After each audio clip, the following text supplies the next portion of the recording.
Oke, assalamualaikum warahmatullahi wabarakatuh. Selamat berjumpa kembali ya dengan Bung Faiz di channel yang berbahagia ini. Sahabat-sahabat sekalian, ya. Kali ini kita akan coba berdialektika sedikit ya, mengkritisi ya, artinya menguraikan ya KDM ya, dengan kasus banyak lah ya, dengan aura cinta ya, penggusuran ya, serta kasus dilarangnya wisuda ya. Sahabat-sahabat sekalian, yang ingin saya sampaikan atau coba kita uraikan adalah bahwa aura cinta di satu sisi ya, memprotes kebijakan KDM tentang wisuda sekolah, dan dibantah oleh KDM sehingga keluar kata-kata diksi miskin.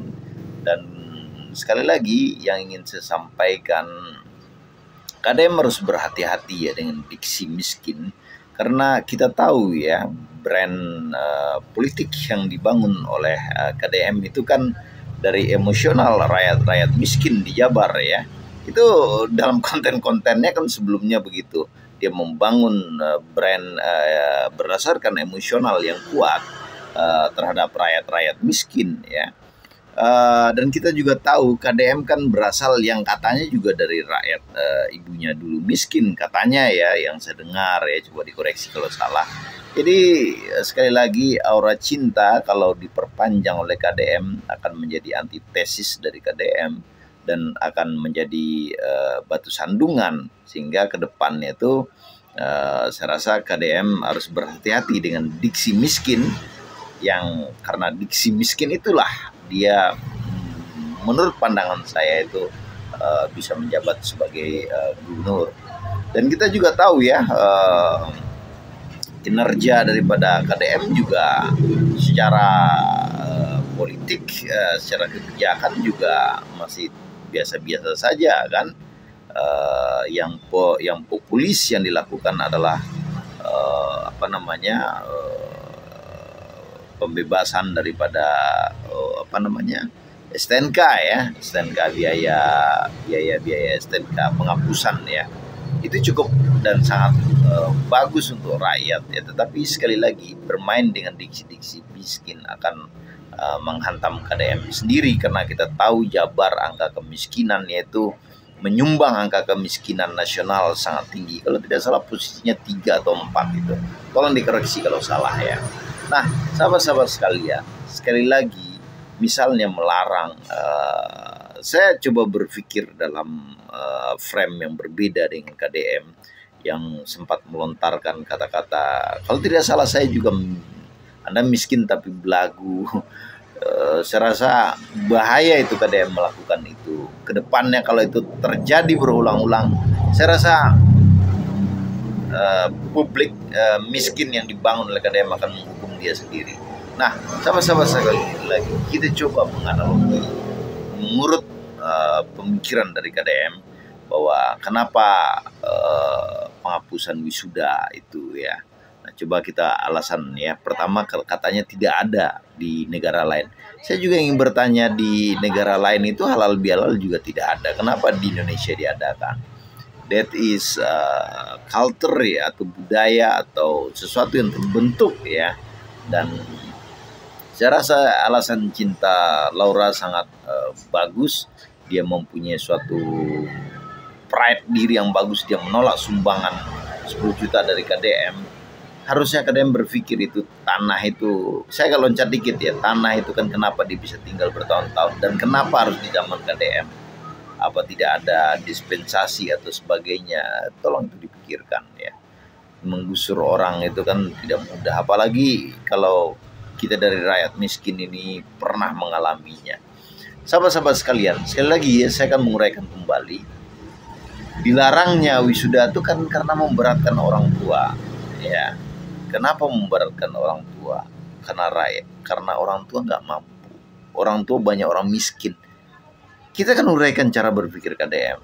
Lah kenapa rakyat miskin? Coba dipikir. Karena lapangan kerja nggak ada, lapangan kerja sulit. Yang mencari uang itu sulit, ya. Uang itu berputar pada tempat dan waktu, itu aja. Orang-orang itu aja, ya. Itu yang harus diurai oleh KDM, ya. Kenapa lapangan kerja itu sulit? Ya kan? Karena sekali lagi tadi nggak ada yang membuka, ya kan? Nggak ada yang mau berinvestasi, atau anggarannya disalahgunakan, ya kan? Atau pendidikannya sangat rendah, atau sebagainya. Itu yang dibereskan oleh KDM, bukan melarang anak wisuda, anak-anak sekolah itu dilarang dengan alasan memberatkan. Harusnya kan ditanya, kenapa itu rakyat itu berat membayar itu kan. Jadi alasannya tidak logis melarang itu berdasarkan itu.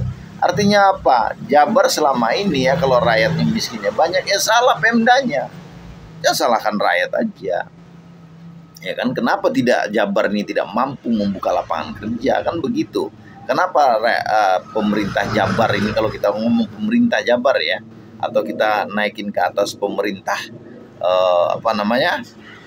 pemerintah Indonesia, ya kan, kenapa tidak mampu membuka lapangan kerja? Malah Shopee, malah Lazada, ya, malah kurir-kurir yang banyak, malah ojol yang banyak. Nah, itu kan harusnya dibuka pandangannya oleh KDM, ya kan. Sekali lagi yang ingin saya sampaikan ya, ayo kita menguraikan masalah ini dengan bijaksana ya. Coba saya kasih solusi ke KDM ya. BJB itu kan kurang lebih dividennya itu kan 10 historikalnya 10-8% ya. Coba kasih kepada 100-200 keluarga uang 10 juta hari ini kepada mereka ya, rakyat sangat miskin. Kasih mereka saham contohnya, ya, dan biarkan uang itu bertumbuh selama 20 tahun. Jadi apa itu orang miskin tadi? Kita lihat. Saya nggak ingin memprediksi, tapi itu cara-cara memakmurkan rakyat Jabar. Coba rakyat Indonesia dikasih di BRI di harga pas IPO-nya 10 juta udah naik kurang lebih itu 2.500 atau dengan dividen itu kalau nggak salah hitungannya 6.600%. Indonesia ini nggak akan banyak orang miskin kalau pengelola kebijakannya itu benar. Nah, sahabat-sahabat sekalian, sekali lagi kebijakan KDM ini kalau kita lihat itu khususnya di sini ya, tidak